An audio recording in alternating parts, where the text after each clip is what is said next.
pick up the take back for another podcast episode. College football rounding right into form as we headed to what seems like the midpoint of the year. It's kind of like it was a week 0 that nobody liked and hated and said, oh, that's not real. That's not a real week, even though we had games. And now here we are. What is this? Week 3? This is week 3, right? I don't know, man. Or 4? Yeah, it's 4, right? It's kind of like here, so first of all, producer Pat, CP, Carl Prather on the 1s and 2s. We, of course, cover a ton of high schools here, and people get so confused when we say week 0 of the high school football season. But there legitimately is week 0 because we have like a handful of games, right? College football, some college football think, that ain't no real week. There ain't no games on week 0. No, there actually are games, so we have to say week 0. It's not just like week 1 and we're here. I can go on that long diatribe. It didn't matter. That's stupid. What's up, man? How's your life? I'm doing good. This is legitimately the first time I've seen this man since last Friday. We do a tailgate show for our high school kids. We try to make it kind of college game day-esque for the high school kiddos. But yeah, I hadn't seen him since then because everybody's been busy. Like I thought yesterday was Tuesday, and then it literally feels like yesterday was Saturday. Last weekend was crazy. I went to the Kaylee Tinglestad, our new sports anchor, and we went to the Bama-Wisconsin game at 11 a.m. Got back in time to get to the halfway point of the Notre Dame game, Texas A&M. Pissed off that happened. So I tried to speed blitz through, as I like to say, the film of all the SEC teams. I did not watch any of the SEC teams that played FCS opponents. So I watched all of the meaningful games. I like to say, I'm not knocking those, but just non-inferior opponents. Yeah. Then I watched a few little national games. But what's up, man? How's your life? How's everything going? What's new with you besides football? We only see each other Wednesdays or Thursdays and Fridays. That's it. Which, if we're being honest, is about as much as I can take of this interaction between the two of us. Because we literally, I have in my head thought to myself, I said, if we had to spend more than the designated 5 days or whatever that we spend once a year for SEC media days, I think we'd have cussed each other out, we'd have fought, and then we'd be mad at each other. Then we come back together, we cry, and then we'd be good again. Then we fight. We just had an interaction. We just had an interaction with one of our higher ups.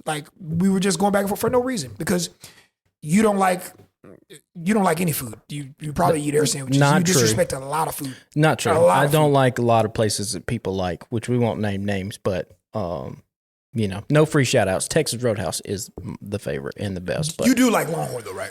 I do like Longhorn. Okay. Yes. But you not what on that. No. You just believe that Longhorn is superior. Longhorn is excellent. Yeah, I believe Texas Roadhouse is the place to go. But no, we're in the middle of football season.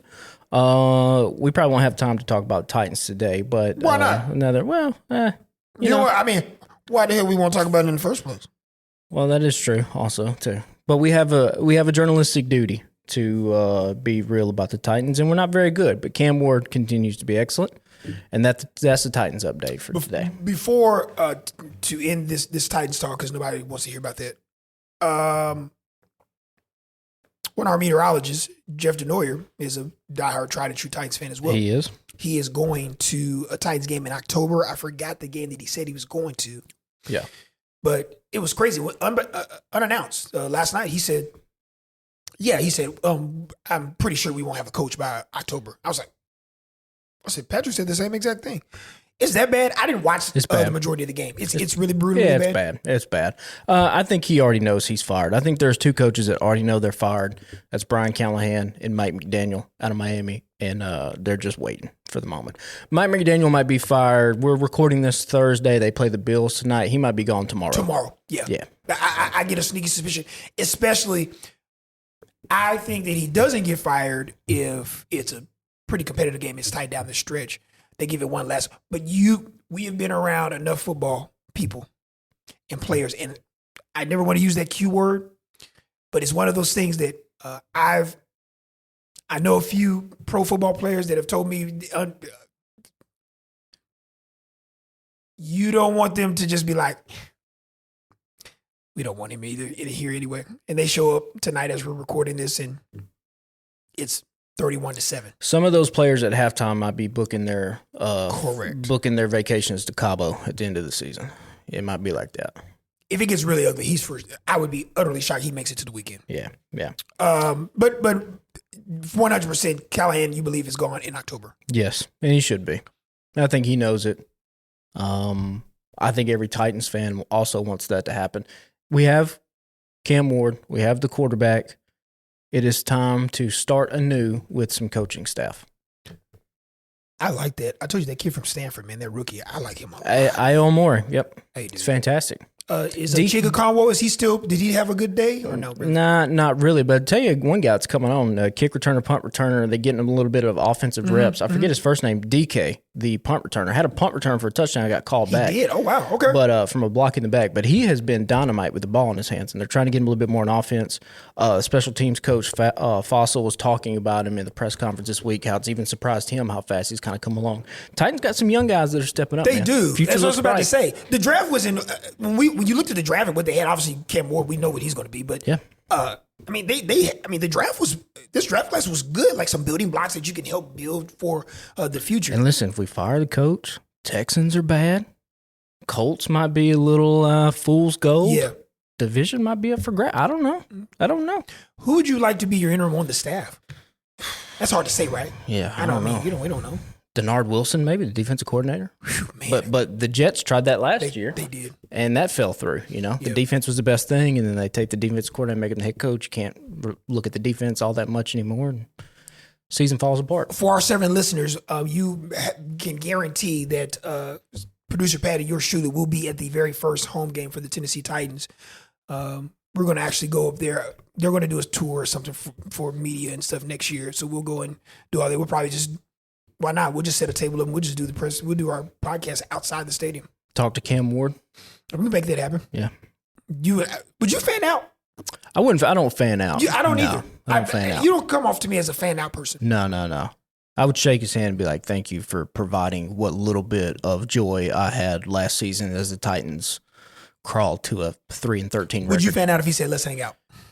No, I don't know if I want to hang out with him. I'm tired a lot of the time. I ain't mad at you, big dog. And I only got one kid. I mean, you got 2 babies? I had 2, yeah. Yeah, bro. Yeah. Okay, so college football, the week that was last week, anything that you took away from, we'll just start with the SEC because I know a lot of SEC fans in our area. What did you take away from any game that stood out to you from last Saturday? So we got our little segment here. I'm ready. I'm big as I've gotten older, and I think you feel the same way. I'm big on vibes. I want good vibes around me. Kids are saying that too these days. The kids are saying it. It's all about the vibes, and so I have a little SEC vibe check. This is not a ranking of the best SEC teams. These are just the best vibes that the fan bases of these teams are feeling right now as we're in week 4 of the season. I'm down. Do you want to start bad vibes or good vibes? Bad. Right? You want to start bad? I want to always know my bad news first. Always. This one's going to hurt because we liked this team as a potential sleeper a little bit. We liked the quarterback. I'm going to hear these things blind from Pat. So I'm excited. All right, this first fan base, we have, I'm calling this tier Mama's Funeral. Not Mama, man. The Florida Gators, the season's over. It's done. Do they make a move after this weekend, or do they hang on until October or the year? I think the year. I think it has to be the year. But I don't know how much you caught of the LSU-Florida game, but DJ Lagway, who is a guy that not only us, but a lot of people in the country thought was going to take a huge step forward this year, looked absolutely shell-shocked on the sideline Saturday night. There is context in him throwing the 5 interceptions while watching that game. I would be utterly shocked from a view of 50,000 feet if I knew that he was perfectly healthy, went through spring, went through fall camp, was ready to go, and then did this. To me, even going back to the South Florida game, it really comes off to me that you have to be present and healthy and active and kind of going through the rigors and the throes of a high caliber quarterback in the Southeastern Conference in practice. The best ability is availability. We've heard that all the time. Yeah. This man I would bet on 100% percentile was probably 25, 30% in as far as being able to be on the football field in the fall, especially as you're a true freshman that didn't get to play all year last year. You kind of took over as in the mid part of the year as a starter or in the latter part of the year, showed some promise. But every single throw and all of his throws that have not been particularly great, i.e. interceptions, bad decisions, you can tell those are plays that you just haven't played football in a long time. And it just went left quickly after, to me, the second pick. After the second pick, it was like, oh man, when you know it's bad, Patrick, when you're trying to throw it away and you don't have enough on it, and traditionally probably the best of DJ Lagway, that ball is out of bounds and it's out of play. He didn't get enough on it, and the guy just picked it off. That's when you knew, like, yeah, this is went downhill. It reminded me of that Sam Darnold mic'd up moment where he's on the sideline. He's like, I'm seeing ghost. That's what it looked like. And I mean, listen, we've been Death Valley on a Saturday night. It does get raucous down there. I mean, that is one of the, if not the toughest places to play in the country. But man, they just look, and him particularly, I mean, sitting on the sideline, just looked like he had no idea what was happening. Pat, what makes it worse is the fact that your defense was good enough to beat LSU. Yeah, he held them to 20 points. 20 points. They played exceptionally well. Hey, and you know how I feel about LSU's quarterback. You know how you feel about him, what I've been saying about that team as a whole. I think the frustrating part for Florida fans, as we mentioned, that Florida defense is like, I mean, Garrett threw an egregious interception. Yeah. Those can't happen when you're trying to get to the point and the place that I believe they could get to at the beginning of the year preseason. Cannot happen. No.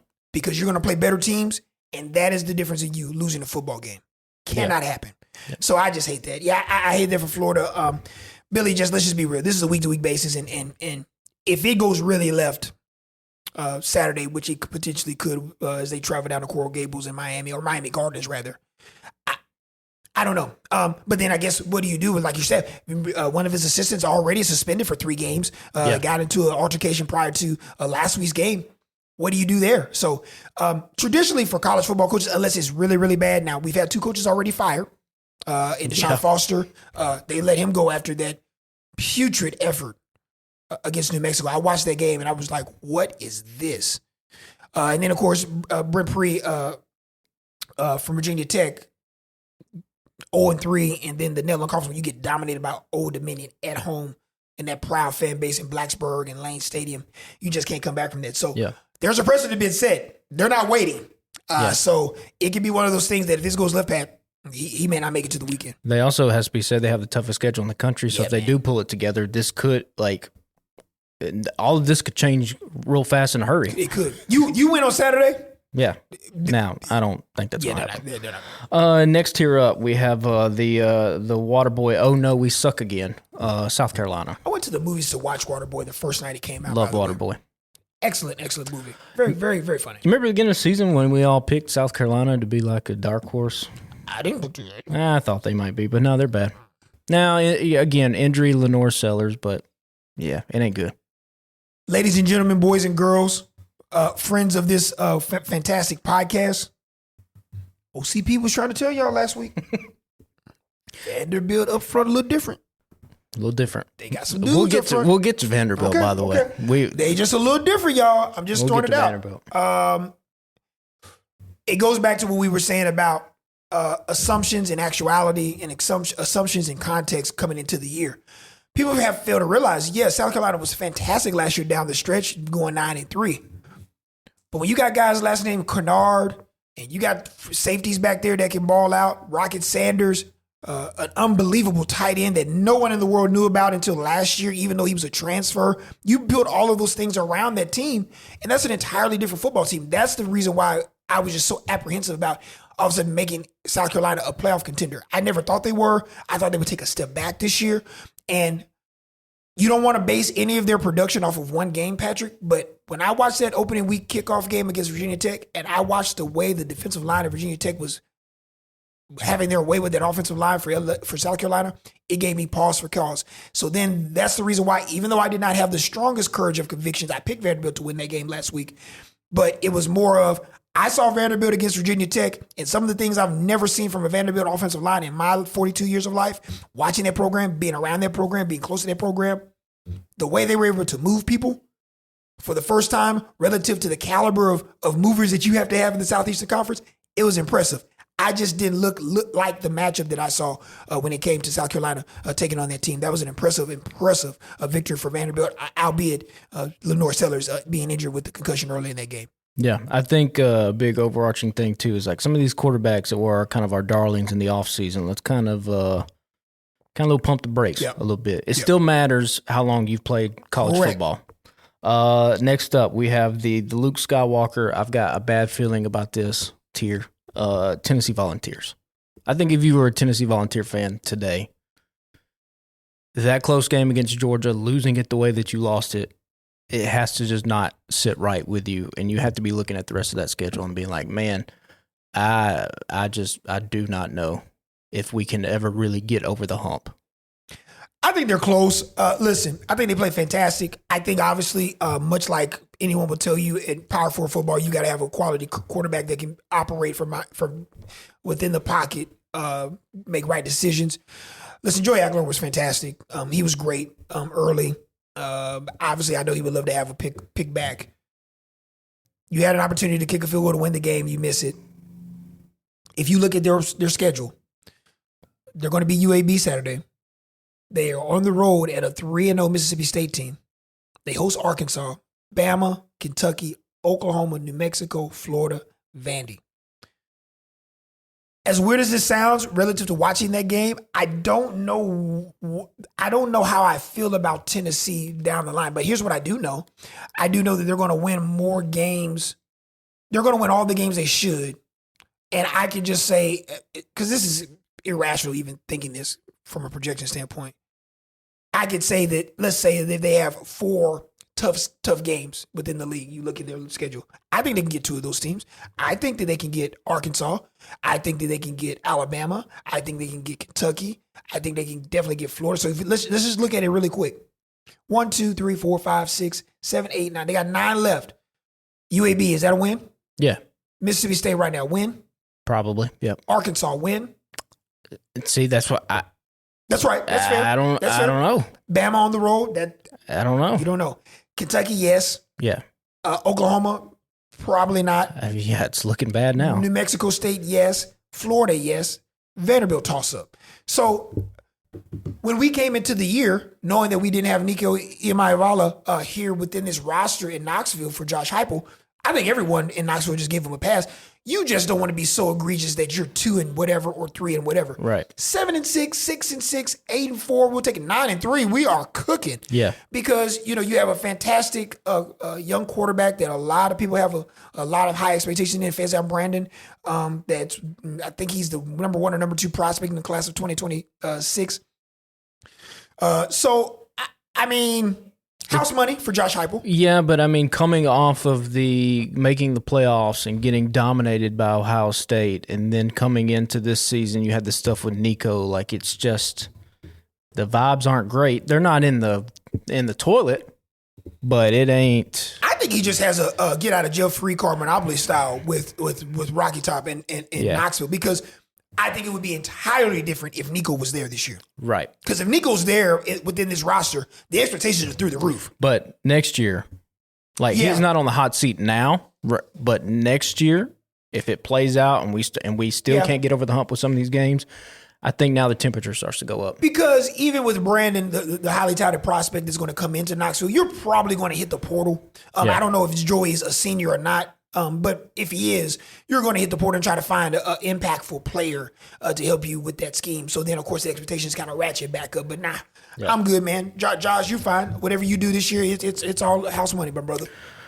Next up, we got the tier. It's almost basketball season. Kentucky Wildcats. I don't think anybody really cares about Kentucky. Mark Stoops is not going to like that, but I mean, they might win one game this year, but it's immense amount of one respect. game. Yeah, immense amount of respect for Mark. But here's the deal. I was talking to my best friend is a Kentucky grad, loves all things Kentucky football, basketball.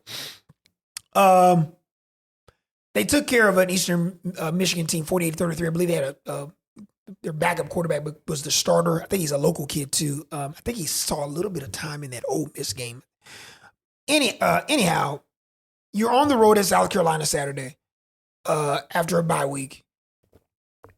You're on the road at South Carolina, Georgia, Texas, Tennessee, Auburn, Florida, a win against Tennessee Tech, Vanderbilt, and Louisville. You legitimately, as you mentioned, may win one game. Yeah. I go ahead and line up outside Rump Arena and for Midnight Madness in October because they always line up for that. So yes, I don't know much about when we came into the season, Kentucky. I just don't see anything. The thing that they hung their hat on, Mark Stoops and stuff, and is just their physicality, being able to hold up on the lines of scrimmage. I don't know, man. Not good. It's just not good. I don't know what else to say. And what can I take? I say this all the time. People, especially in this day and time, people have to realize that when a P4 program is playing an inferior opponent, I can't take anything from that. The only thing I can take from it is that if you're getting dominated, especially in important positions like lines of scrimmage, because that does not bode well for you as you get back into the Southeastern Conference. Yeah. So those are the bad vibe teams. Now we get into some medium vibe teams. Lukewarm. A little lukewarm. Oh, come on. Next up, we got the tier. We ain't got much, but we got Taylor Green. That's Arkansas. Yeah. I like Taylor Green. Love Taylor Green. Listen, he's going to keep them in ball games that they probably have no business being this competitive in. Yeah, and they're going to beat somebody really good this season. Mark it down. I mean, that may be in 2 weeks because there may be, I may have an affinity for a team in South Bend, and they travel there after this week to Fayetteville, Arkansas. That place will be absolutely ridiculously jumping, and I do not feel good about that. I thought to myself, hey, if you can split with Miami and Texas A&M, great. If you lose to Arkansas, all good, still on the path of the playoff. You lose 3 games, you're going to have a little chaos for you to be remotely considered in the playoff. I am deathly afraid and nervous, much like I was with Alabama traveling to Tallahassee against Florida State. Love Taylor Green. And I think people are really getting an affinity for him because you're actually seeing him, as we like to say, with superheroes, like all of his powers. Injured through midway of the year, tried to play through it. Now here you are, fully healthy, got a little bit more understanding and grasp of Bobby Petrino, former Arkansas coach, now the play caller there. Some really quality weapons around him. I love the way that they ran the football last week against Ole Miss. A play here or there, they're winning that game. Yeah. I think if they don't have Taylor Green, this is a non-contest, right? Yeah. But very impressed. I know a lot of people may not get this and may not believe this because, as you just mentioned it with this list, they're kind of lukewarm in the middle of the pack. I think that Arkansas is as stable as I've seen them in a long time. And I just think that, we don't know how long Coach Pittman Sam, who's a wonderful man, we don't know how long he's going to coach, right? But I would just like to see him. Everyone roots for Sam Pittman just because he's an incredible person. Yeah. But I would love to see him continue to kind of grow the program from a recruiting standpoint and from just across the board, just continue to make them competitive. It wasn't long ago that they weren't in that mid-tier, as you mentioned. No, they would be down at the bottom. Correct. But, man, Taylor Green changes a lot of things. Very highly impressed with that game. And that was just a fantastic game between them and Ole Miss. Yeah. All right, next up, we got, the meme of that dog that's sitting at the table, the fires around him. He's like, everything's fine. Oh, yeah. I think that's Bama and Texas right now. We had a little 2-team tier. Interesting. Bama. Not Bama in there. You threw old Bama in there, huh? I think just because of the Florida State loss, I think fans, they beat Wisconsin this past weekend. Mm-hmm. But even with that win, can you say the Alabama fans are resting easy that this is going to be a successful season? They are not. All eyes were on, regardless of what you heard it on Sports Talk across the board, message boards. You heard it on our 48 Sports Zone app, on our emails. Everyone's looking. They don't. They didn't care, quote unquote, anything about the Louisiana. Who was it? Was it Lafayette?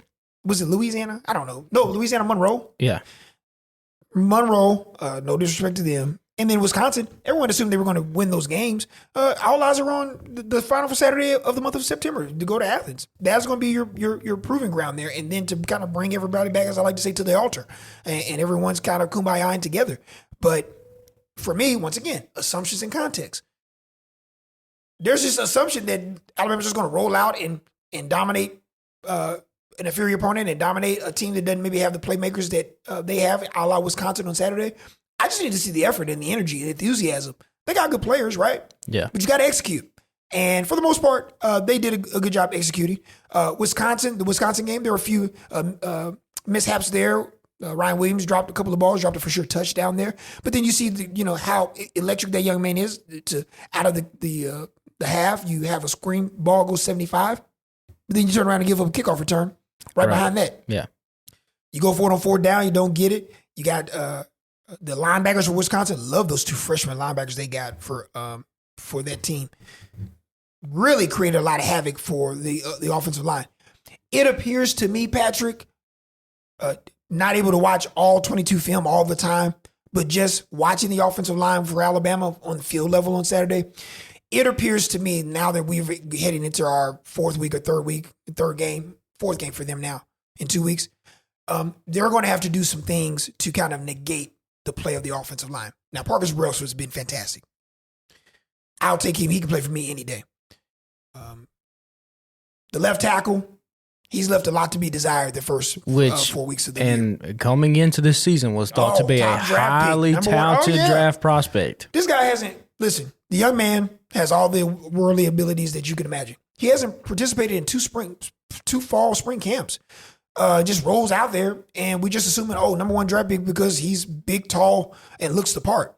He has not played well. Let's not beat around the bush. The left guard has not played well. Kind of a mixed bag over there, right tackle, right guard. But the driving force of that front 5 is Brailsford. He's been fantastic.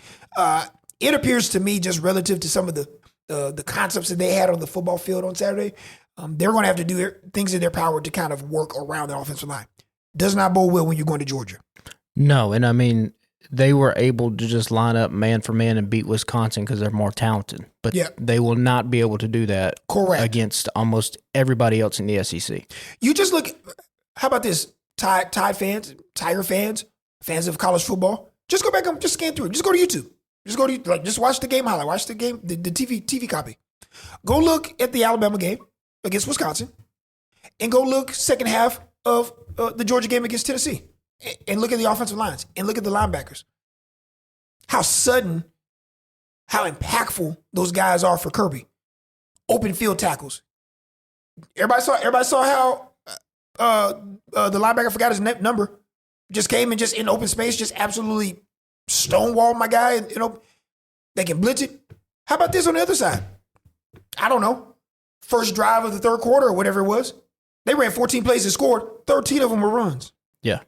13 of last organized football play was Pop Warner Little League. We've been around it a lot. You've been on football fields. Any man will tell you the most satisfying thing for a football team up front is be able to go against a man's will and take everything he possibly has and be able to move said man. Yeah. I want everybody to go back and watch that drive. Tennessee, they ran 14. Georgia ran 14 plays to score. 13 of them were runs. That is, so we know that Alabama may have some issues up front, being able to kind of create some pressure up there with 4 down. Not the team you want to be trying to do that with at home. You also, before we go any further, because I know we're going to get to the upper echelon, I just hope that you show some love to said person that you didn't like at quarterback at Georgia because he balled out. He has. Listen, he's surprising. He is, as the kids say, negative risk. No aura about Gunnar Stockton whatsoever. Nothing. Drive my truck, hunt, play ball. Be in and be an amazing teammate. Everybody loves him. And it's working. The other team in that tier, the Texas Longhorns. We tried, but Patrick, we explained ourselves to the 7 people that listened to this thing. Yeah, what did we say? Yeah, we didn't think it would. You thought it would look this bad? I just thought against UTEP. Here's what I thought. I saw enough evidence last year when they played. Oh my gosh, who did they play? He got his first start. Yeah. In place of Quinn Ewers. I saw enough there that just gave me pause for cause. What I mean pause for cause is let the young man just develop and stay in school and be a really, really good college quarterback down the line. But these otherworldly, as we head into this year, these otherworldly like Heisman frontrunner, for sure lock, number 1 overall draft pick.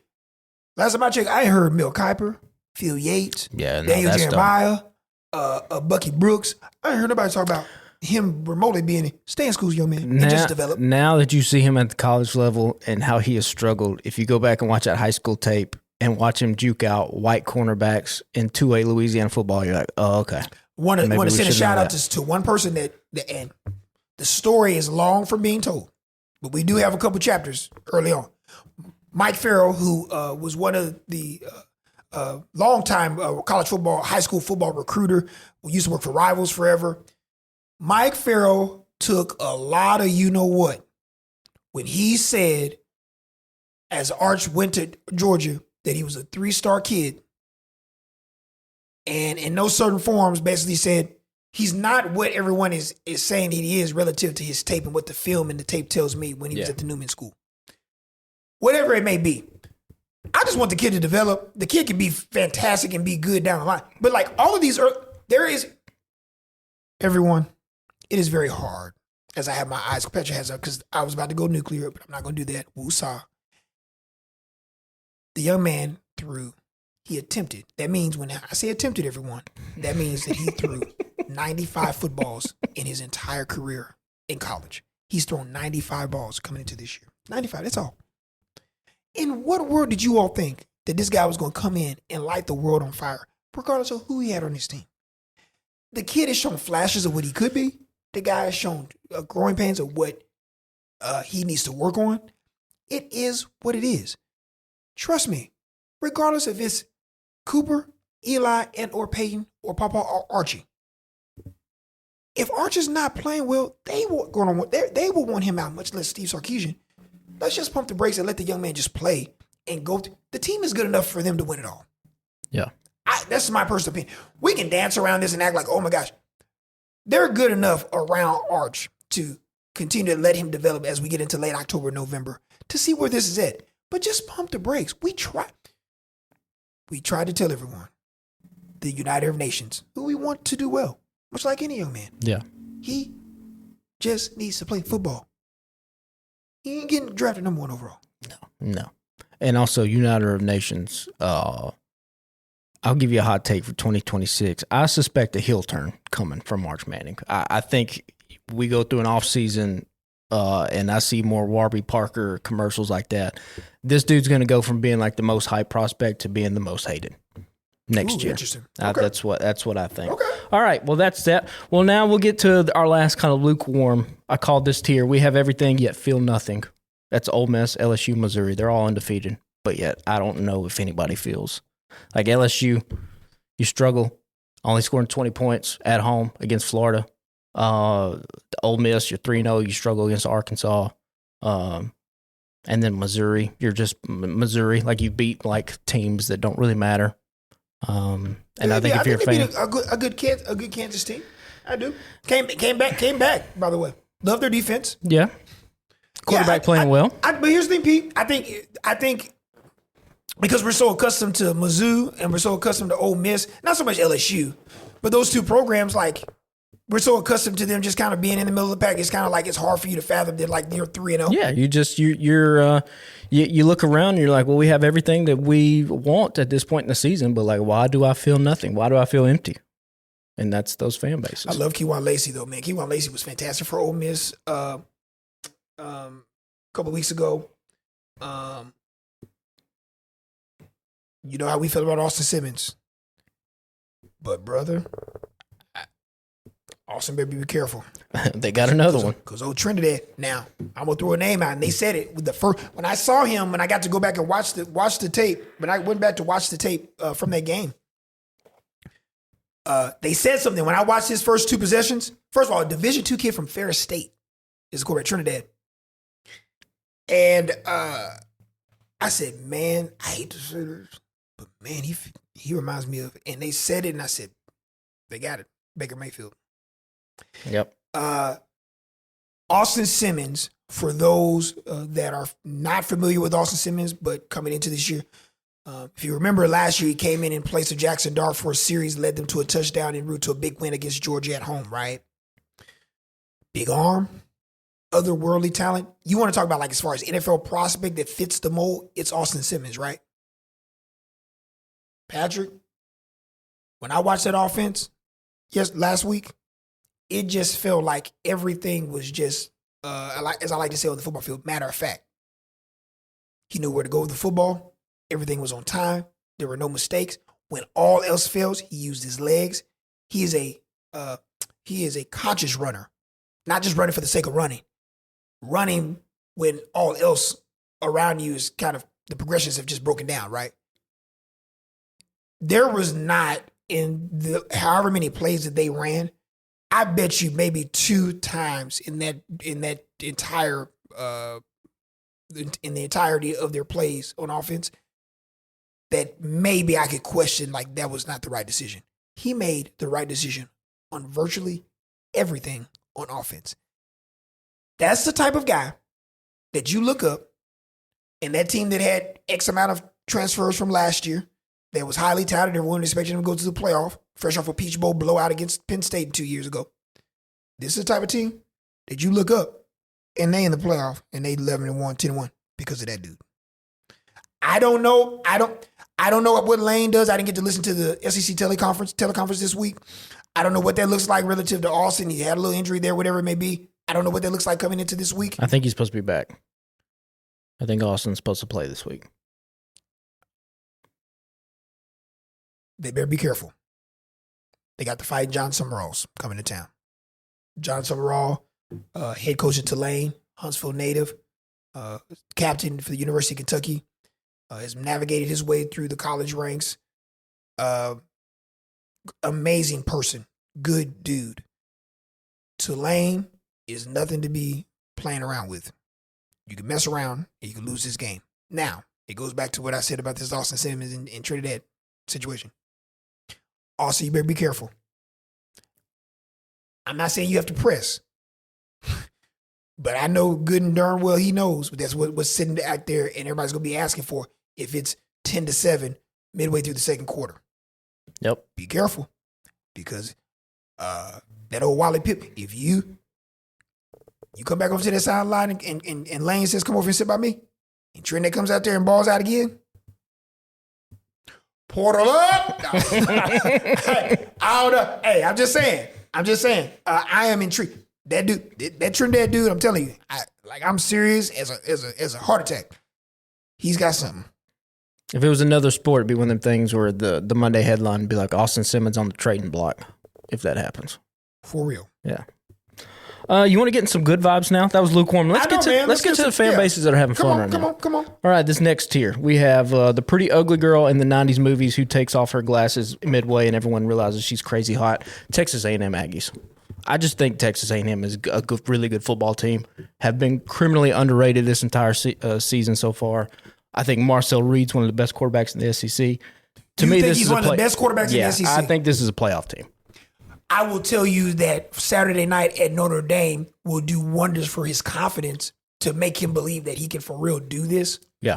He left a lot on the table, whereas Notre Dame should have probably won that game by a couple of scores. We all said, no one, we talked about it at Media Days, we discussed it prior to the season, our little preseason show. No one was talking about Texas A&M, and they arguably have the best offensive line, best collection of running backs, absolute heat at the wide receiver position. Yep. Because we told you all, relative to this transfer portal, it changes everything. Casey Concepcion, to me, out of all of the transfer guys across the country, he was one of the 3 people that I was like, he's going there. And if Marcel Reed can just find him somehow, some way, they are a different football team. And Terry Bussey, listen, the man had over 2 bills receiving last week. Now, tackling was optional for Notre Dame, especially early in that game with 3 guys, let him run down the rail of the sideline.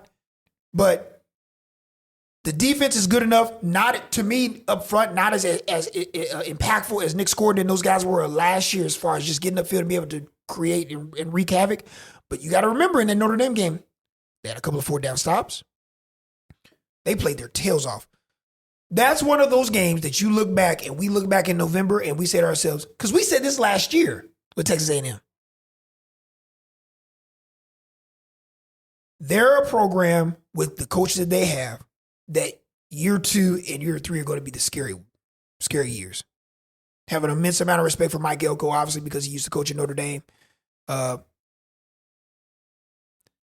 I think that they have more confidence than ever being able to win that game. Now, there's a caveat.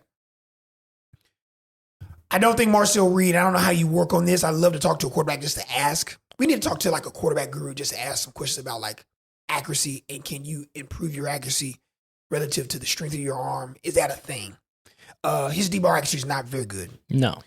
But he's able to make plays.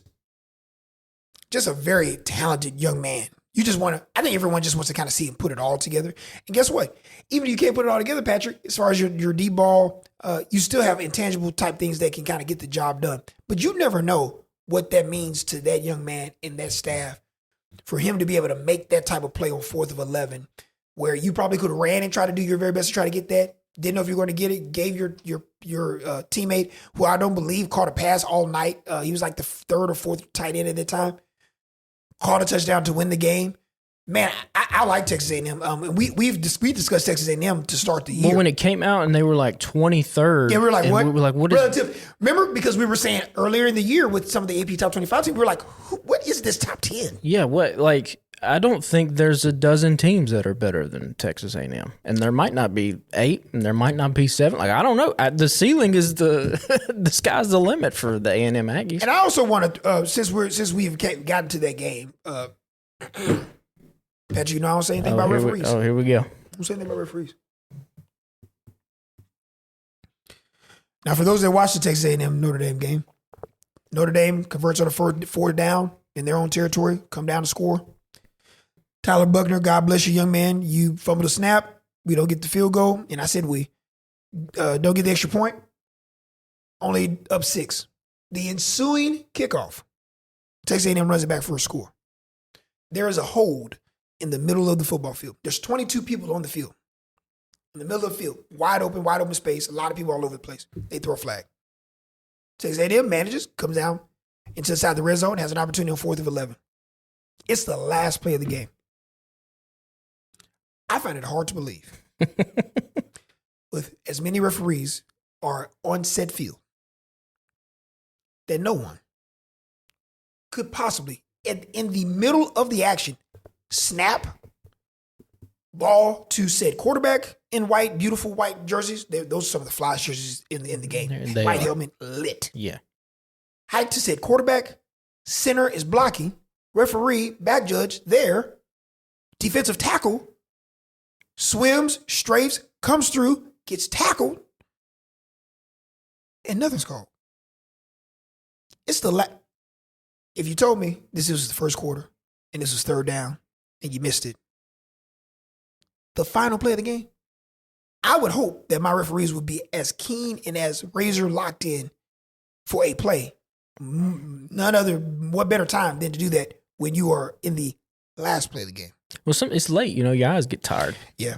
That's what my friends were saying me while they were hate texting me on Saturday. Yeah, eyes get Credit tired. Texas A&M, man. That was a monster win. I always love programs that win games like that, but then I get a little nervous because I don't want you to lose a game you have no business losing, right?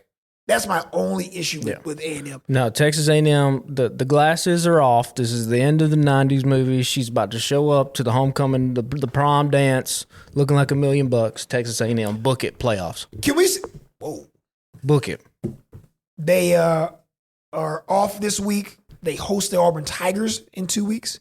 They host Mississippi State. Florida make the trek to rival Arkansas. I think that's their neutral site game. At LSU, at Missouri, host South Carolina. They have to travel to Austin, Texas to face the Longhorns after a game against the Sanford Bulldogs from Birmingham, Alabama. I do not know. A little nervous. Arkansas, LSU, Texas concern me. 3 may get you in regardless of however you do it. One more soapbox talk with Notre Dame. All you fools out there, yeah, I said fools, that think that Notre Dame shouldn't be still ranked in the top 25 needs to be out of their minds at 0-2. Once again, I've said this.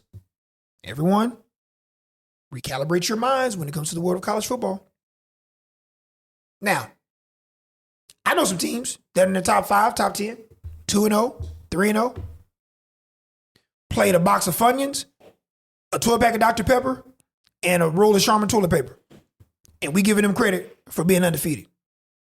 I would hope, and I'm glad that we're going into this direction, that you showing respect for a team that scheduled 2 teams that are now, I believe, in the top 10, and they lost by combined 4 points. Yeah. Your thoughts? I'm with you, especially if Miami and Texas A&M continue to win out. I don't even know how this is a discussion. Why is this a discussion? Yeah. I find it hard to believe that Notre Dame, as a big, love Notre Dame, I find it hard to believe relative to the offensive defensive line issues that we've had, the back end of communication issues or defense. I find it hard to believe that they win 10 in a row. However, they win 10 in a row. They win 9 of 10. I think they're going to playoffs. I think if they're 9-3, they go to playoffs. 9-3. We'll see. We shall see. Long way to go. Purdue is next up. They should win by 1 million, but Purdue's also bad. Yeah, they're very bad, but they got the right coach in Coach Odom. I think Barry's amazing. He's going to do a great job there. But yeah, they should take care of Purdue. But then, like I said, the big game is at Arkansas. I'm done talking about Notre Dame right now. Next up, we have the Thanos I am inevitable finger snap of death, the Georgia Bulldogs. They are just the most well-coached, well-prepared. You have to play absolutely perfect to ever beat them. They can play subpar and still come away with wins. The organization, the program is brainwashed. It's cult-like in the way that they believe that everyone hates them and everyone talks bad about them. It's very Saban-esque. It's crazy. And that's why they're always in the mix year after year. Kirby Smart's just incredible. We take for granted how great this program has been since 2018. I said 2018. Now, I want y'all to remember, for those that failed to remember, outside of a second and 26, that Patrick Akers was there in that stadium with me, outside of a second and 26, we really got a different conversation about Georgia. Yeah. Does everybody forget that? I don't know. What? It's amazing how far along or far away that was, or many, many moons ago it was that, it was okay. Kirby can't win a big one. Can't beat Saban. Nobody even talking about that anymore. They are the standard in the SEC. They're the standard in college football until proven otherwise. Now, you may not like it. We love hip hop. There was an old song from old Eminem and Dr. Dre about Forgot About Dre. Yep. We have talked about every program known to man besides that team. Every week we wait for their demise. And what do they keep doing?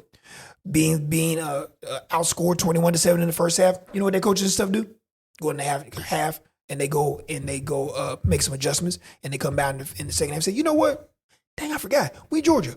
Remember we were talking about Alabama against Florida State, and we just missed that bully on the block and just punch you in the face? Yeah. 14 plays, 13 of those were runs. He gets these 5-star kids to come in and then convinces them that they're not good. Where have you seen that before?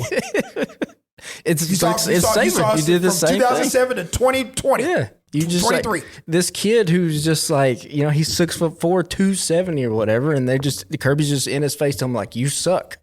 And then they believe it, and they go out and just punch people in the mouth. It's crazy. And yeah, who's really talking about them on a national? No one. Like, not one person. Nothing. All they doing is balling. Yep. Gunnar Stockton, 23 of 31, 2 touchdowns, no interceptions. How about this? I think Nate Frazier could be a megastar running back. I loved him when he came out of high school from Compton. 1473 for 73 yards. He averaged 5 yards a carry. Gunnar Stockton carried it 13 times for 38 yards. Chauncey Bowens had 12 carries for 32. Big Josh McCray had 7 for 17. And the cojones for Gunnar Stockton on 4th down to say, let me give my guy a chance. And threw just a beautiful ball over his shoulder that either he was going to catch or was going to go out of bounds. And to make the adjustment with, quote unquote, head, ball over shoulder, and I have to turn, it was magnificent. Of course, we all say, what if Tennessee makes the field goal? They didn't. And that seems to happen a lot of the times when people play Georgia. Didn't Tennessee get the ball to start overtime? They did. Whose fault is that they didn't score? Yeah. Georgia came down and said, watch this. Punch in face, punch in face, punch in face. You bleeding? Oh, run over your face. Touchdown. The end. We can dance around this all we want. Forgot about Dre. That's it. And also, did you see Kirby Smart walking off the field? I didn't see him walk off. I saw him through his headset and everything from the TV. Oh, you didn't see the TikTok clip? No. Is it bad? It's not bad. Mrs. Smart's probably a pretty happy wife at the house, and I'll leave it at that. With there might be a freak as a head coach in Athens, Georgia. Do I need to look at this right now? Let me turn this volume down. You probably should. What is that? You probably should. Come on, Kirby. What was this? Hold on. Did this have something to do with his better half? No, it does not. It has to do with Kirby walking off the field, looking into the stands, doing what's the PC way to say this? Maybe a gesture with the part of his mouth that just seemed kind of crazy to do in the moment. Okay, all right, man. All right, okay. I'm picking up what you're putting down. We don't need to. So Miss Smart, let's move on. Let's move on, man. Come on, man. We got kids listening to this. We don't. We really don't. Next up, we have somebody that is near and dear to your heart, a sleeper team that I think is shooting up the ranks.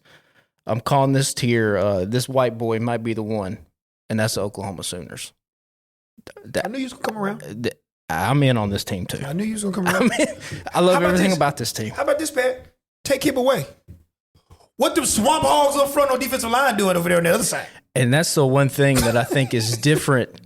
This program has had Baker Mayfields and Kyler Murray. They've had studs at offense, but it seems like in the past, like we saw Kyler Murray go to Miami, and they got absolutely mollywopped by Alabama because they weren't physical enough. I don't feel like this Oklahoma team is built that way. I feel like they are physical enough, and if you put that SEC Oklahoma win the SEC bet at the beginning of the year, you got to be feeling pretty good about it. Yeah, I just was shocked. We've discussed this. I believe that Oklahoma was good enough to make the playoff. I believe they were a top 20 defense with all things considered last year. They didn't have anybody on their offensive line. Like it was just a revolving door, just trying to keep someone healthy. They had 0 receivers to throw to. Like everyone was injured. It was crazy. The defense, in all actuality, was the unit that held them together. Right? Yeah. I pounded the table to say that they have the best defensive line in the Southeastern Conference. They are proving me correct so far. Obviously, it's a big test Saturday night. That place is going to be rocking. But defensively is where they have just been excellent. Then you add in the dynamic ability of John Mateer and Coach Arbuckle that came with him from Washington State. And Deion Burks is finally healthy. And Sategna is balling out of his mind to transfer. You start adding all those things around, then you're looking like, man, this team can make some serious noise. I'll just go ahead and say it because I know we're picking teams and stuff, picking games and stuff. You know how I feel about Auburn. I think they're fantastic. I think they're going to have a really nice year this year. I think they're a fringe playoff contender.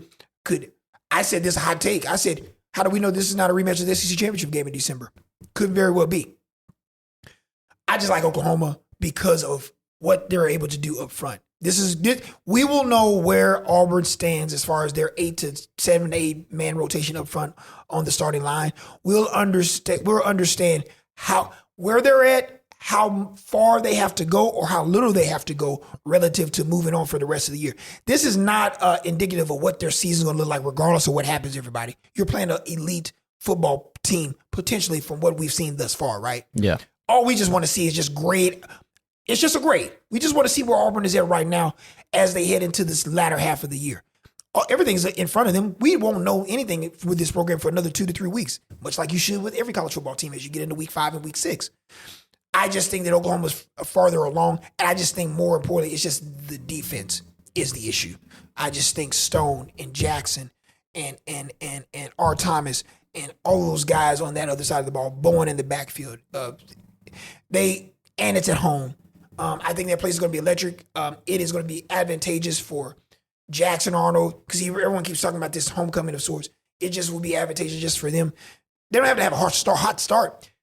Just let your playmakers put the ball in the hands of your playmakers.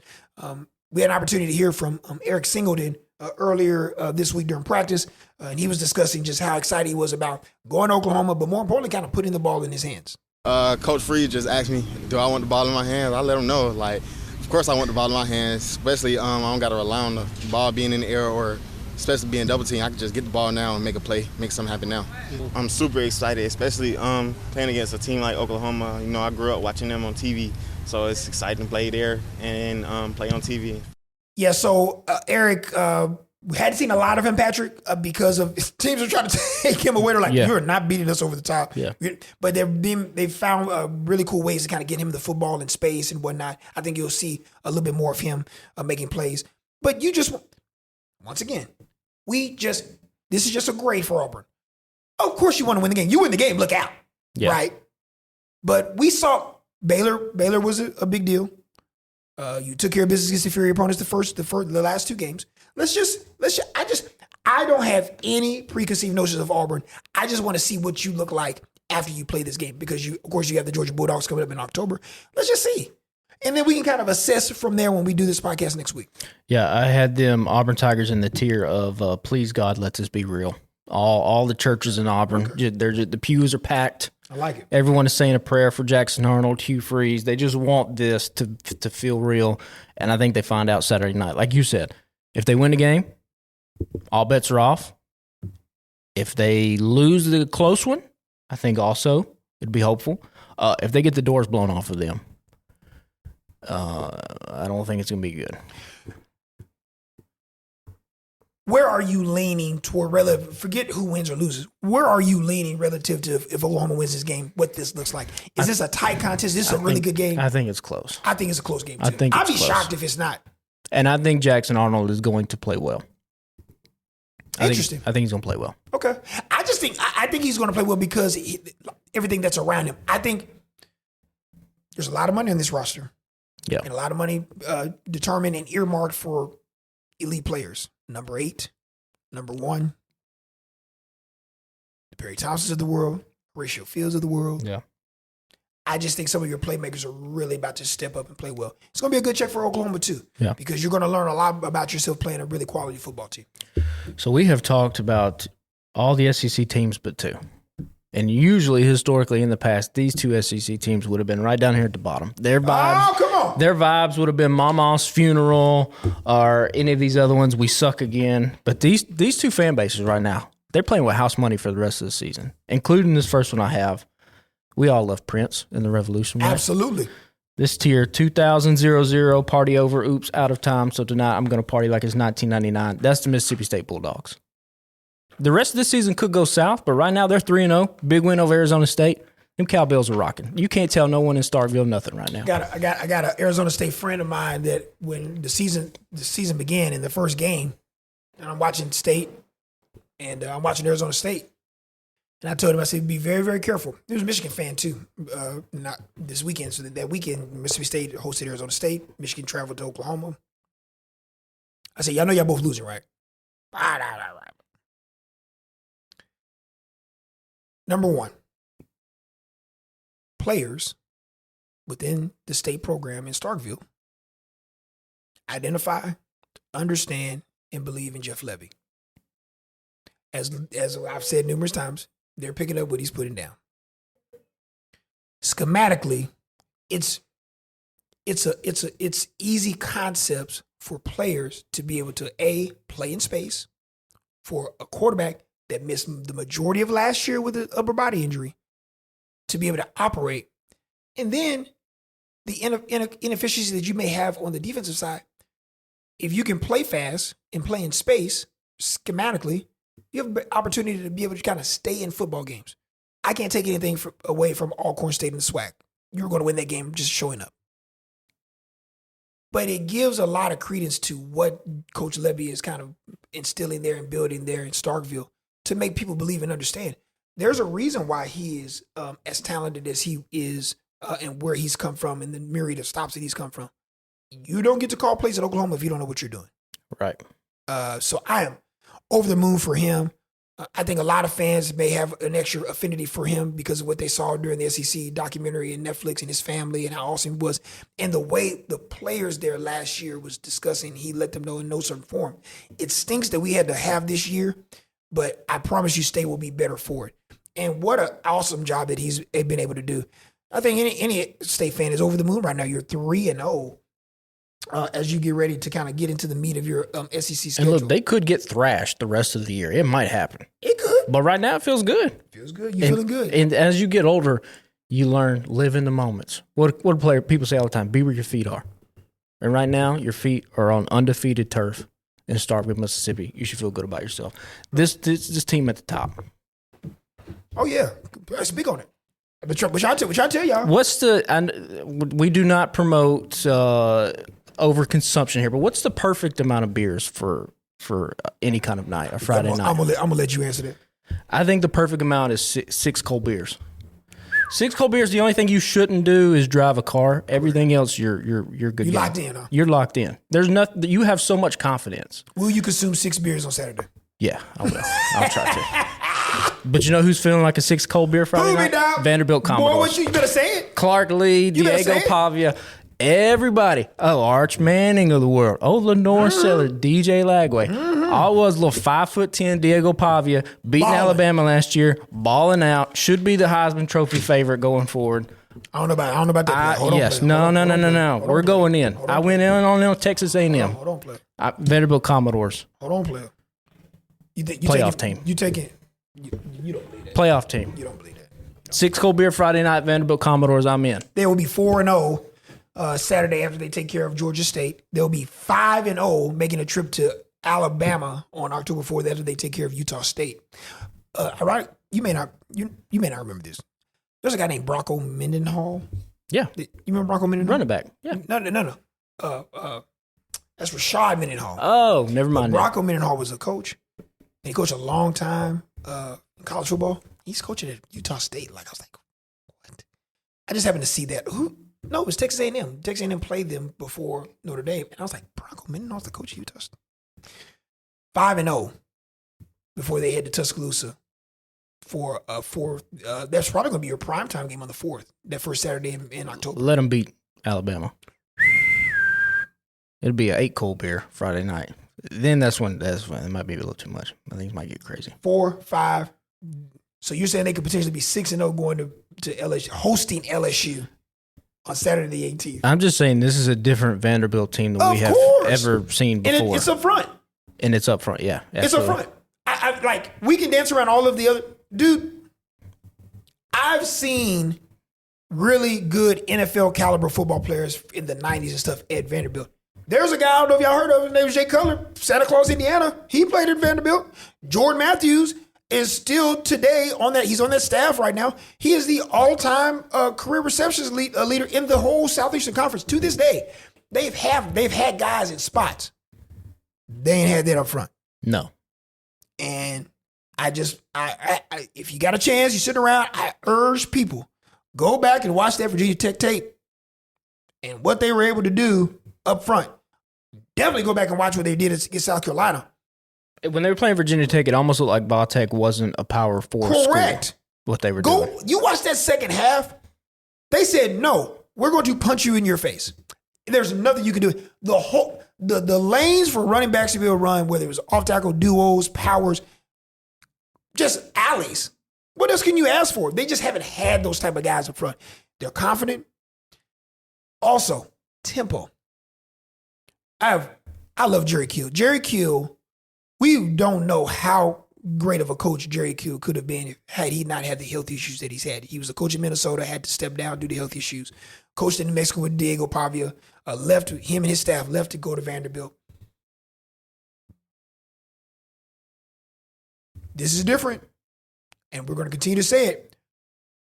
Unless you have elite talent across the board, it's going to be very difficult because of their pace of play, how slow they want to play, and then the other part about it is up front.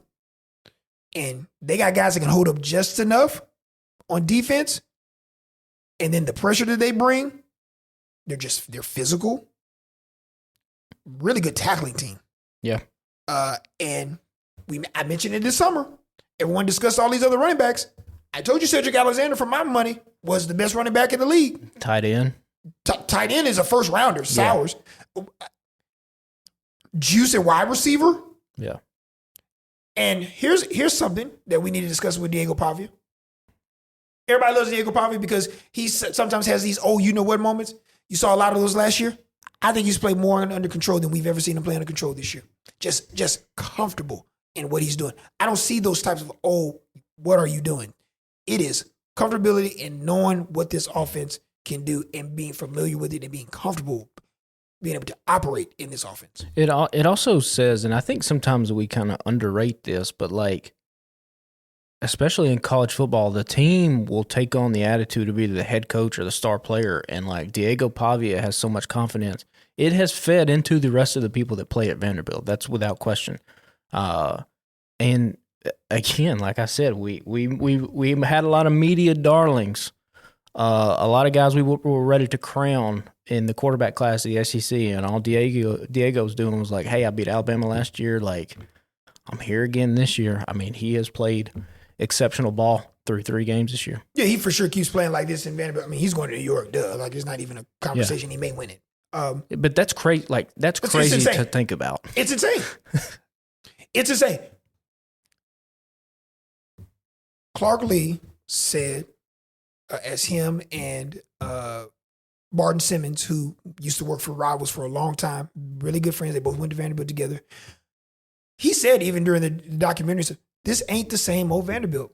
And when you also have synergy with your admins and your athletic director, who's a native of North Alabama, a Bob Jones graduate, first black woman as an athletic director within the Southeastern Conference, and Candace Story Lee, it's just really cool to see that. I will tell you that I had an opportunity to be around that program when James Franklin was there as a head coach before he took the job at Penn State because of Jordan Matthews. So we did a special where we tried to go to everyone was dispersed like teams within the league. I went to Vanderbilt and I spent the whole entire day at Vanderbilt, and just to see there's a misconceived notion that people think that Vanderbilt doesn't want to win from a fan, but no, they do. You just got to have your admins and your president, everyone on the same board, and I believe that's the case. We know their pockets are elite. Yeah. And I've said this. In this new day and age, now that I know that the playing field is even, and my dollar can go just as far as your dollar can go, Vanderbilt, Texas Tech, Northwestern. I want everybody to go look at the stadium Northwestern's about to play in next year. I want y'all to go look at their facility. And you tell me if they can't be a player. Vanderbilt can't be a player. Look at their stadium that's about to open, be fully done, the south end zone or whatever end zone there's going to be. So I say a lot to say that if you really truly want to win and be a respected program and or a playoff contender, you have zero excuse not to strive for that because the playing field is as level as it's ever been historically in college football. And that Vanderbilt Commodores find themselves after 3 weeks atop of SEC Vibe Mountain. Now, the vibes can change. Every week. You got to do this every week. The vibes can change. I also have another segment. Let's talk about it. My wife loves football. Watches football with me every single weekend. I appreciate that. Come on, Manda. But I love it. She sometimes says things that are painfully obvious. And so I have a little we need to get this sponsored. We do need to get this sponsored. But I'm going to call this segment Thanks Coach with Coach Amanda. And these are actual quotes that she said during the Saturday and Sunday of watching football with me. I'm ready. Ankles can't catch. That is pretty legit. So listen, these you throw bad passes, you throw it at guys' feet, their ankles can't catch. You have to hit them in the hands. She's 1-0 right now. That's 1-0. The end zone is in front of you, which again seems obvious, but if you actually just pay attention to football, so many guys run laterally. It is kind of crazy that a lot more guys just don't put their foot in the ground and go forward. 7-on-7, man. Everybody wants to juke and look cool and all this stuff instead of hitting pay dirt. But the end zone's in front of you. 2-0. When you can't run it, throw it. Which a lot of coaches, sometimes it goes down to that. She's inside the top 15 right now. You can't run it. This is specific to Clemson and Dabo Swinney because we were watching his press conference and Dabo said, listen, we've lost 2 games, but they've come down to the last play. Correct. All right. And her response was, well, if you play better in the first half, it wouldn't come down to the last play. No. Listen. Which, again, accurate. Hey, she'll be like Tyler from Spartanburg a couple years ago when he did the old Tiger call-in. And old Dabo, proud of Pelham, Alabama, was a little hot. We also had an opportunity to hear from Dabo within that press conference. A little spicy, to say the least. If they want me gone, if they tired of winning, they can send me on their way because that's all we've done is win. So if they tired of winning, we've won this league 8 out of the last 10 years. Is that not good? I'm just asking. Is that good? I don't know if that's good or not. Since January of 19, we haven't won the national championship. Well, then I guess we stink. But why are we held to a different standard from all these other teams out there who ain't ever won nothing? First of all, I agree with everything that Dabo said. It goes back to what we were just discussing. People have to recalibrate their mind. They're 1-2. Dude, they still can make the playoff. But here's the other part. Dabo Sweetie said, and he talked his talk. Go get somebody else that can do what I did. Simple. Because guess what's going to happen? The day that Dabo Sweetie, whether you like, dislike, feel about him as a head coach or anything in between, Dabo Sweetie leaves Clemson, I give it less than 24 hours. He can go find whatever job he wants. Yeah. They're removing sitting coaches to go get him. Yeah. He needs to go to the Coach Amanda school. Maybe he needs to come to the couch at the Akers house and get coached up. Ankles can't catch. What do you think Dabo would say after she said that to him? Nothing. Amanda Akers would be like the media darling of college football if she said that. Yeah. I mean, so many quarterbacks just skip the ball in the dirt or throw at people's feet. And it's just you can't catch with your ankles. Now, if you could, that'd be one hell of a player if you could do that. I mean, we talked about Travis Hunter playing both sides of the ball. Can you imagine if a dude could catch with his feet? It'd be pretty crazy. They'd outlaw it. Or they attempt to try to outlaw it. Yeah, like the tush push stuff. Where are you at with the tush push, by the way? Because I think I'm changing course. If they're not going to call it right, I think I'm on the other side. That's the only thing. I heard Marcus Spears on ESPN say the same thing. Listen, I mean, the biggest issue I think football fans have with it, and or football guys that understand line of scrimmage and all that stuff, is just like it seems like a lot of times they're false starting. It was painfully obvious, right? Sunday. You know what I mean? You're getting a head start on that. So I don't know, like if you're a referee, you're just like line judge. You're gonna have to get rather close to that to monitor that, but you just can't let that ride. I promise you, they play Sunday, you're going to see some false starts. They will get flagged the first one, even if they don't false start. It will just no doubt. Calm down. No doubt. However, I'm just glad that everyone else is doing it. Dude, just do it too, and keep doing it until someone stops it. Someone will find a way to stop it. Yeah. Well, the Titans have tried to tush push, and they cannot. No. We can't do it. Yeah, with Cam Ward, they tried. We can't do it. When is it going to be the day the package comes out that you're not having the quarterback do the tush push? You're going to put a fullback or something as a quarterback, kind of like old school outline. You just push the fullback in there. He just gets up in there. Yeah, A gap, B gap power just up through. Why would you not do that? That Tight end, offensive lineman. Yeah. I don't know the eligibility rules for linemen to be able to do that, but do you know what I'm saying? Yeah. Jumbo package and just have a defensive tackle just carry the football and just score. Yeah. It should come to that. But yeah, that's the only thing I have an issue with the tush push. They just have to monitor. The false starts are just crazy. Like you can't get a hit. It's not football at that. If we don't abide by the rules, then it's not football. Correct. So that's how I feel. Before we get out of here, really quick NFL. Anyone stood out to you? I just think it's too early. There's no one. I think the Eagles still have the best roster. I told you that I believe that Packers are fantastic. I think the Chargers are AFC Championship bound. I discussed this. We go round and round about the top 5 coaches.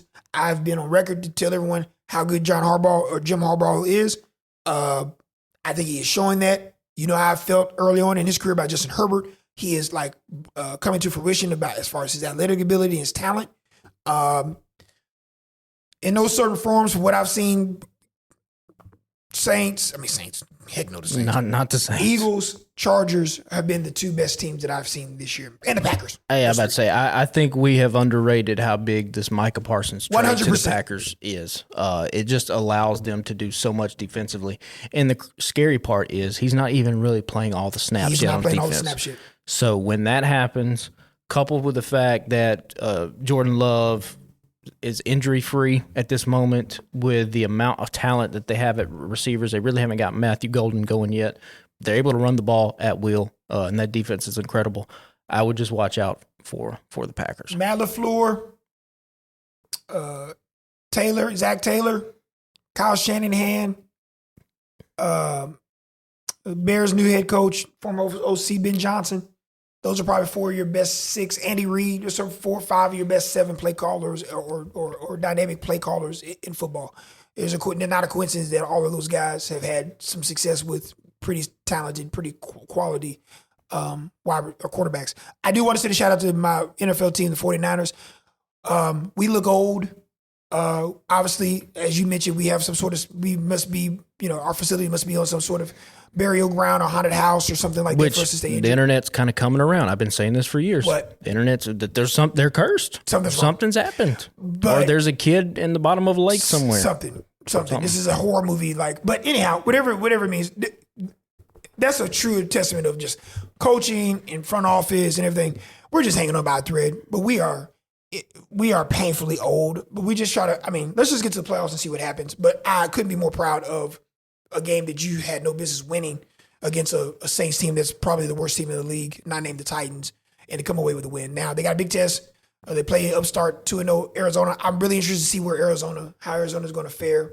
Marvis Harrison has yet to get started. Please don't get started Sunday, even though you're on my fantasy team, which is crazy. But yeah, man, shout out to the 49ers, man. Shoot, 2-0, have no business. They should be 1-1 at best. But man, we also, well, we will talk about this, I'm sure, at some point in the season as we're wrapping up here. But people are starting to come around to my side on old Trevor Lawrence, old Sunshine. It's happening. I don't want to get into it yet, but they're coming around. Yeah, so I had another lady in town. Her daughter works for the Jaguars. Was in the box with Shah Khan last week. I didn't watch the game. First of all, I didn't know that Joe Burrow got hurt until later. Then I didn't know that the Bengals won the game.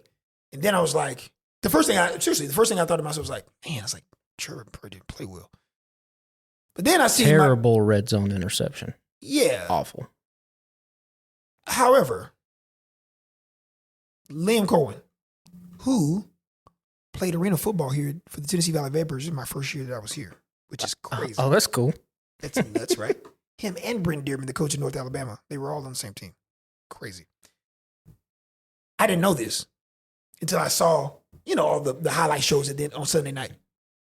They went for it on 4th and 6 when they could have kicked a field goal to be up 6. Yes, they did. Sir, you're 2-0 right now if you just kicked the field goal. Well, he said all the analytics told him do it 100% of the time, and he drank a big gulp of water. That's when I knew he knew he was wrong. He's like, he drank it, so he was just so matter of fact. He was like, hey, y'all, baseball people and football and all you basketball cats out here that's in these front office with analytics, you know what them analytics? Kick the field goal, and you win the game, and you 2-0. Now, Trevor Lawrence is the talk of Jacksonville because of an interception. When didn't he have to be that way? If y'all want to win, just say y'all want to win. If y'all don't want to win, just say you don't want to win. Hard for me to believe. The best football players in the world. You got a 6-point lead. And you don't come away with a win. Yep. You also traded a bunch to move up to second to get a player that you said was going to play both ways, and then he doesn't play both ways. I was going to ask you, what has he done? Has he done nothing? He's not played on he's done nothing. Both sides or anything? I didn't see him on the highlight He's show. He's like at 40% on both sides of the ball. Oh, wow. What do you think they're waiting on? It's a very good question. I would like to know that. Let him lose again. Somebody's going to ask it. Especially the guy that writes those gigantic checks. Yeah. Well, what are we doing? He can legitimately put the coaching staff over into AEW and have a death match. Yeah. You don't want to play him? Death match. Yeah. Monday. You said the dude was going to play both ways. How about you just play him? Well, you got to lose at this point. Is he? Well, he's playing. So he can't be that injured, right? Yeah, but he's like the third receiver in the third corner on the team. Brian Thomas has not started well. No, and body language. None of your star wide receivers have started well this year. Except Malik Neighbors. Thank you. Why is he always open? He's just fast and good, and that Joker is always open. He's always open. Yeah. I've never seen him like when a ball is in the air that he's not open, which is impressive. Yep. Like, subscribe where you can find podcasts available to you. Apple iTunes, Google Play Store, Spotify, everywhere where podcasts are available. Take After Take is here each and every week during our college football season. We truly appreciate it. Look, like, subscribe, send some friendly comments our way as we continue to kind of grow this platform. We will continue to have guests. We'll have a lot of guests as we head to the midpoint of the year just to talk about the first half of the college football season. We'll have guests and beat writers. Definitely want to talk to a Titans beat writer for Patrick P. here. And it's just going to be fun. I'm just excited about the growth of this platform. So that's going to do it for us today. We will be back here next week. And we will have another list. I just want to make sure Miss Amanda has another. We need to keep this segment going. Oh, we'll have a weekly segment. I love it. Yeah, weekly segment. Fantastic. My wife is not going to do that. She's going to say something. I'll see what she says. I think it's going to be nothing about football. Like, she didn't even know I came back from the game with KT, and she didn't even know who won. So that's where we're at. I get it. We got a little one. He's acting crazy. But yeah, you should know she doesn't. There's that. Oh, yeah. Coach Amanda's got us on lock. Come on, Coach Amanda. Let's go. For Patrick Akers, I'm Carl Prather. We'll see you back here next week.